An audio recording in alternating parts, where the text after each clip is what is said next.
Olá, sejam todos bem-vindos. Eu me chamo Franklin Delgado, sou o presidente da Casa Espírita Luz e Caridade da cidade de Ivaiporã, e hoje nós estamos dando início à explanação do Evangelho de forma virtual, ou seja, de maneira gravada, para que a nossa mensagem, de alguma forma, possa chegar até vocês e que vocês possam, aí das suas casas, conhecerem um pouco mais acerca da nossa doutrina, que é a doutrina espírita. E hoje nós vamos dar sequência à explanação do Evangelho segundo o Espiritismo.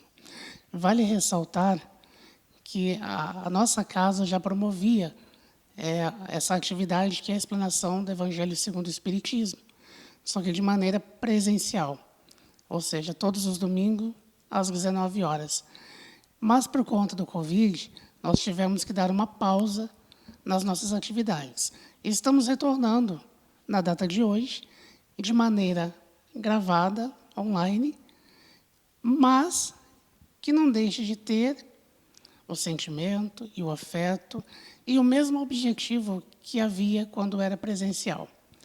A doutrina espírita é uma iluminadora de consciências.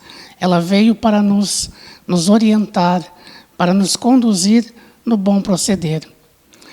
O Evangelho segundo o Espiritismo, codificado por Allan Kardec, ele contém toda a parte moral da doutrina espírita. E é através dessa parte moral que nós buscamos nos melhorar, buscamos cada vez mais aprender acerca de várias situações, de vários questionamentos, até então sem resposta. E essa doutrina ela nos fortifica a mudarmos a nossa conduta, a nossa forma de ser e de conviver com os nossos irmãos. E de aceitar também as desigualdades, as diferenças, de forma mais raciocinada. Nós paramos no capítulo 5, do Evangelho segundo o Espiritismo. E o capítulo 5, ele consta das bem-aventuranças, em especial, bem-aventurados os aflitos. Só lembrando que toda a nossa explanação, ela tem como base o Evangelho segundo o Espiritismo. Esse livro aqui. Então, para que a gente possa dar início, eu convido a todos a escutarem essa mensagem que a expositora da noite nos trouxe. Mensagem essa retirada de um livro de Chico Xavier, intitulado Religião dos Espíritos. E a mensagem tem como título Examina a própria aflição. Examina a própria aflição, para que se não converta a tua inquietude em arrasadora tempestade emotiva.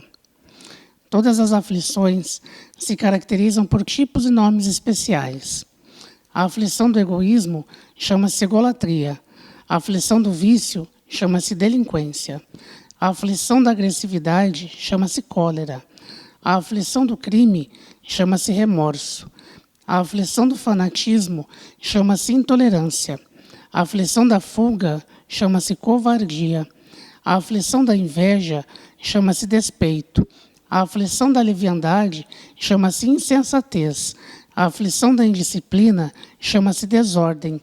A aflição da brutalidade chama-se violência. A aflição da preguiça chama-se rebeldia. A aflição da vaidade chama-se loucura. A aflição do relaxamento chama-se evasiva. A aflição da indiferença chama-se desânimo. A aflição da inutilidade chama-se queixa. A aflição do ciúme chama-se desespero. A aflição da impaciência chama-se intemperança. A aflição da sovinice chama-se miséria. A aflição da injustiça chama-se crueldade. Cada criatura tem a aflição que lhe é própria. A aflição do reino doméstico e da esfera profissional, do raciocínio e do sentimento. Os corações unidos ao sumo bem, contudo, sabem que suportar as aflições menores da estrada é evitar as aflições maiores da vida. E por isso, apenas eles, anônimos heróis da luta cotidiana, conseguem receber e acumular em si mesmos os talentos de amor e de paz, reservados por Jesus aos sofredores da terra, quando pronunciou no monte a divina promessa: bem-aventurados os aflitos. Então, neste momento, eu convido a todos a fazerem a prece inicial.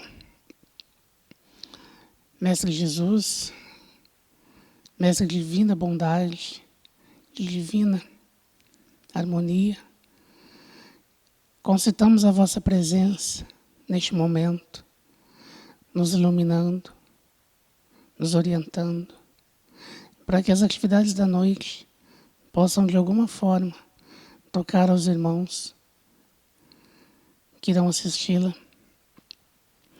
para que essas informações, esses ensinamentos, possam orientar a todos nós na nossa condução ao bem proceder, na forma de agirmos com relação aos nossos irmãos, no âmbito profissional, no âmbito pessoal, que consigamos compreender a sua essência, que possamos nos tornar pessoas melhores e que tenhamos cada dia mais incutidos em nós o seu amor, a sua paz e a sua brandura. Que os bons espíritos que nos orientam consigam nos ajudar a cada dia mais nessa estrada longa, mas que tem por fim a paz e a iluminação. Que Deus nos abençoe, que assim seja. Então eu chamo ao púlpito neste momento a expositora da noite, a senhora Edla Capelari. Boa noite a todos, que a paz de Jesus nos envolva e que Deus nos abençoe nesta noite. Estamos estudando o capítulo mais longo do Evangelho segundo o Espiritismo, o 5º, Bem-aventurados os aflitos. Parte do Sermão do Monte, proferido por Jesus, que pode ser lido nos Evangelhos de Mateus e Lucas. Estamos na parte final, Instruções dos Espíritos, que traz mensagens de espíritos benfeitores e valiosas contribuições. No caso, neste capítulo, teremos as contribuições no item 23 do espírito Fénelon, que traz uma mensagem sobre os tormentos voluntários, e também de Delfina de Girardin, no item 24, que traz mensagem sobre a infelicidade real. Hoje, então, queremos refletir sobre a mensagem de Jesus, Bem-aventurados os aflitos, com base nas mensagens trazidas por Fénelon e Delfina. O termo bem-aventurado é a tradução da palavra grega makari, que consta na Septuaginta, a versão da Bíblia hebraica traduzida para o grego, lá em Alexandria, 3 séculos antes da vinda de Jesus. O termo makari, a palavra grega makari, significa felizes, bem-aventurado, abençoado, aquele que merece a dádiva divina. Iniciamos essa reflexão com a seguinte pergunta: será que todos os aflitos são bem-aventurados? Existem muitas aflições em nossas vidas. Muitas delas, Fénelon chamou de tormentos voluntários. São aquelas aflições que nós provocamos a nós mesmos. São aflições que nascem dos nossos excessos, da nossa invigilância, da nossa imprudência, das nossas paixões cultivadas, da nossa indisciplina e da nossa rebeldia em relação às leis de Deus. Nesse sentido, será que Jesus falou, por exemplo, que bem-aventurado é uma pessoa que se aflige por não ter conseguido colocar em prática seu plano de vingança contra outra pessoa? Ou então, será que Jesus estava dizendo, anunciando a bem-aventurança para aquele que cultiva a inveja de ter ou ser o que o outro é ou tem, mas sem querer passar pelo que o outro passou, sem querer trabalhar o que o outro trabalhou, como o outro trabalhou? Será que essa mensagem de Jesus é para esse aflito? Será que Jesus falou para uma pessoa que entrou no mundo da delinquência para manter o seu vício? É para esse aflito a bem-aventurança anunciada por Jesus? Será que Jesus falou para aquelas pessoas indisciplinadas com o próprio horário, que perdem compromissos, chegam atrasados a compromissos importantes, geram aflição com esse comportamento? Essa mensagem da bem-aventurança é para esse tipo de aflição? Ou ainda, aquele que não cuida do seu corpo, a casa do seu espírito, entrando em excessos na alimentação, se entregando em vícios, ou não praticando atividade física, não fazendo exames preventivos, e, em consequência, vive enfermidades pelos seus excessos, pelo seu comportamento desregrado em relação ao seu corpo físico, e se aflige com todas essas enfermidades que desenvolve em consequência desse comportamento? A pergunta é a mesma. Essa mensagem de bem-aventurança é para esse tipo de aflito? Definitivamente não, meus irmãos. Não é para esse tipo de aflição que Jesus anunciou as bem-aventuranças. Na questão 921 do Livro dos Espíritos, Kardec pergunta, e aqui eu vou colocar com as minhas palavras. Sabemos que a Terra será um dia um mundo ditoso. Portanto, a humanidade aqui será feliz. Eu pergunto, enquanto isso não acontece, o homem aqui na Terra pode gozar de relativa felicidade? E os espíritos respondem, sim, pode. Basta que ele siga as leis de Deus. Ele seguindo as leis de Deus, ele vai ter uma felicidade relativa, que é uma felicidade que ele vai gozar, dependendo do grau de evolução em que se encontra. Mas, na grande parte, os homens decidem não seguir as leis de Deus. E, com isso, eles são obreiros da sua própria infelicidade.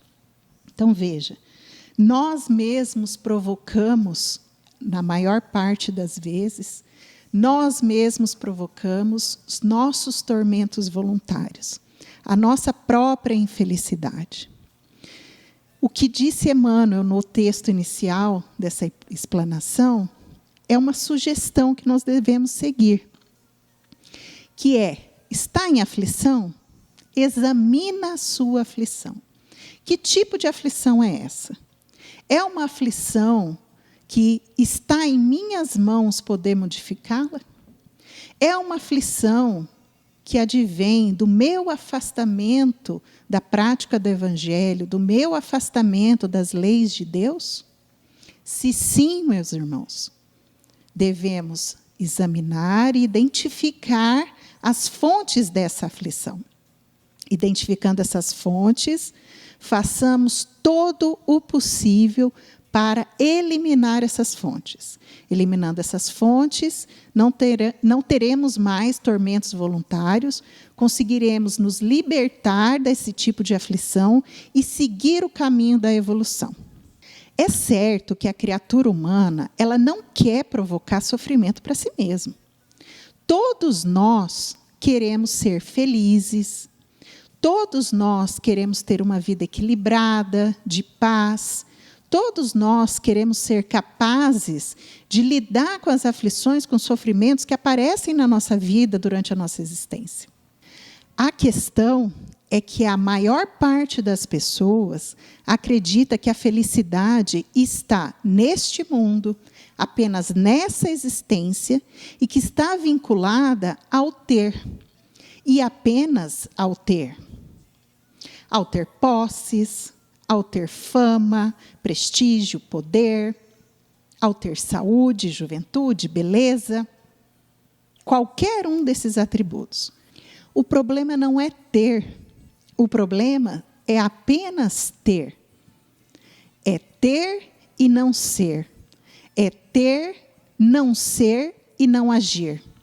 Você pode ter todos aqueles atributos. Esses são seus muitos, concedidos e permitidos por Deus a você. Mas são seus muitos para que você tenha e para que você seja e haja com os seus muitos na sua própria evolução espiritual e haja na caridade e no auxílio ao próximo. Delfina nos traz em sua mensagem que, do ponto de vista espiritual, a maior parte dos padrões de felicidade que os homens aqui na Terra buscam não estão, na verdade, relacionados à felicidade real. Assim também como muitas situações que aos olhos dos homens, aos olhos das criaturas humanas, são situações infelizes, nada mais são do que uma oportunidade de construção da verdadeira vida feliz que há por vir. Jesus já havia nos alertado: no mundo tereis aflições, mas tende bom ânimo, eu venci o mundo.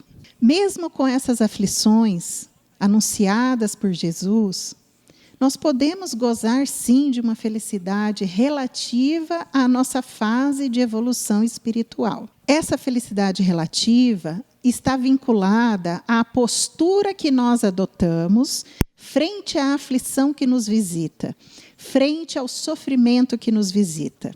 Felicidade relativa é vencer o mundo e não vencer no mundo. Nesse sentido, vários estudiosos e tradutores do Evangelho, destaco aqui um deles, professor Severino Celestino da Silva, dizem que Jesus, que não falava grego e sim aramaico, quando proferiu o Sermão do Monte, provavelmente não usou a palavra grega, a palavra hebraica no sentido grego de makari, que significa felizes, bem-aventurados. Eles dizem que provavelmente a palavra hebraica usada por Jesus é uma palavra que aparece 45 vezes na Bíblia, a palavra ashrei. Ashrei tem como sentido principal uma marcha, o avançar do homem na estrada que leva a Deus. E que, portanto, a mensagem de Jesus seria: avante, marche, siga na estrada você que está aflito. Portanto, o Sermão do Monte é uma convocação de Jesus de uma marcha para um caminho, sim, com obstáculos e aflições, genuínas, inclusive, da nossa fase de evolução espiritual, mas que, vencidas com bom ânimo, nos levarão ao caminho da felicidade plena e ao destino final, que é o reino de Deus. A convocação de Jesus no Sermão do Monte é para você que, mesmo tendo feito tudo o que estava ao seu alcance, mesmo tendo lutado no seu dia a dia contra suas más inclinações, suas más tendências, mesmo tendo trabalhado na sua evolução espiritual, na sua comunhão com Deus, está sofrendo, está passando por alguma aflição. Como, por exemplo, você que está sofrendo pela morte de um ente querido, ou você que está sofrendo a dor de uma enfermidade, ou você que está triste pelo fim de um relacionamento, ou você que está angustiado pelo desemprego. Olhe para esses desafios que você passa agora como uma oportunidade de crescimento, de renovação, uma oportunidade de prática de resiliência, uma oportunidade de fortalecimento da sua fé em Deus. Busque o bom ânimo. Não se entregue ao desespero. Avante, você é um ser imortal. A bem-aventurança é uma consequência da boa caminhada que fazemos durante a nossa existência na direção do reino de Deus. Já encaminhando para o final da explanação, eu gostaria de ilustrar o tema de hoje com a história de vida de uma personagem ilustre da Igreja Católica, Santa Rita de Cássia. Rita desejava ser freira, mas para atender o desejo de seus pais e até as convenções da época em que ela vivia, se casou com Paulo. Paulo, antes do casamento, parecia de boa índole, porém, depois do casamento se mostrou um homem agressivo, fanfarrão, adúltero e entregue aos vícios. Rita e Paulo tiveram 2 filhos, provavelmente gêmeos. Buscou educar os seus filhos na fé e no amor, mas assistiu seus filhos, influenciados pelo pai, a seguirem o mesmo caminho de prazeres mundanos, vícios e felicidade irreal. Mesmo vivendo esse angustiante cenário familiar, Rita continuava orando, pedindo a intercessão divina, dando bons exemplos a eles. Ela passou por um grande sofrimento quando seu marido foi assassinado. E, embora vivendo todo o sofrimento à época de uma viuvez trágica como essa, Rita perdoou o assassino do seu marido. E diz a história ainda que ela o escondeu na sua própria casa.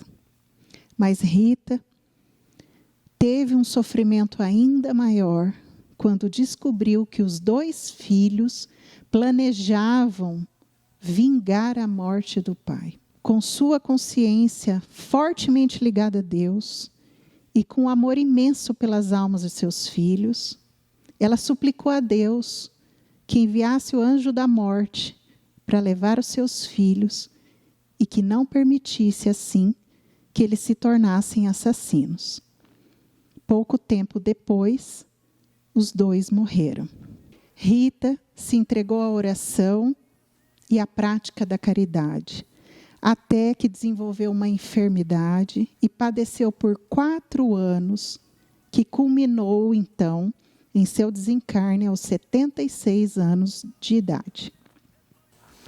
Deixou a terra como uma infeliz aos olhos dos homens, mas entrou no reino de Deus, gozando da felicidade real. Para finalizar minha explanação, gostaria de ler um trecho do texto Aflições, pelo Espírito Emmanuel, que está no livro Instrumentos do Tempo, psicografado por Francisco Cândido Xavier. Há infinitos gêneros de aflição no vasto caminho da vida. E por isso, nem todos os aflitos podem ser aquinhoados com a glória da bem-aventurança. A palavra do Cristo se dirige àqueles que fizeram da dor um instrumento para a elevação de si mesmos, assim como o artista se vale da pedra a fim de burilar a obra-prima de estatuária.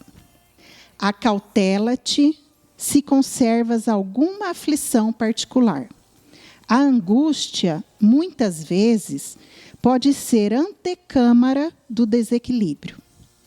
Converte o teu problema ou a tua mágoa em motivo de superação das próprias fraquezas, à maneira do lidador que aproveita o obstáculo para atingir os seus mais altos objetivos. E então terás convertido as inquietações do mundo em bem-aventuranças para a felicidade sem fim. Meu muito obrigada. Então, neste momento, eu gostaria de agradecer à expositora Edla Capelari pela linda mensagem, pelas lindas reflexões nos trazidas neste dia e que possam, de alguma forma, nos orientar nessa longa estrada aí que nós todos estamos percorrendo como espíritos imortais que somos. Então, antes de realizar a prece final, eu gostaria de agradecer a todos, os ouvintes e a espiritualidade presente que nos orientou e nos conduziu na atividade da noite. Então, juntos, Vamos elevar o nosso pensamento e agradecermos. Agradecermos pela oportunidade, pelos ensinos recebidos neste momento, neste ambiente. Agradecermos pelas nossas famílias, pelo nosso trabalho, pela nossa saúde. E rogar para que os nossos amigos espirituais continuem se acercando de nós, nos orientando e nos intuindo, para que nós possamos caminhar em busca, cada dia mais, de um mundo melhor, de um mundo repleto de saúde, de igualdade, de amor e de paz. Que assim seja.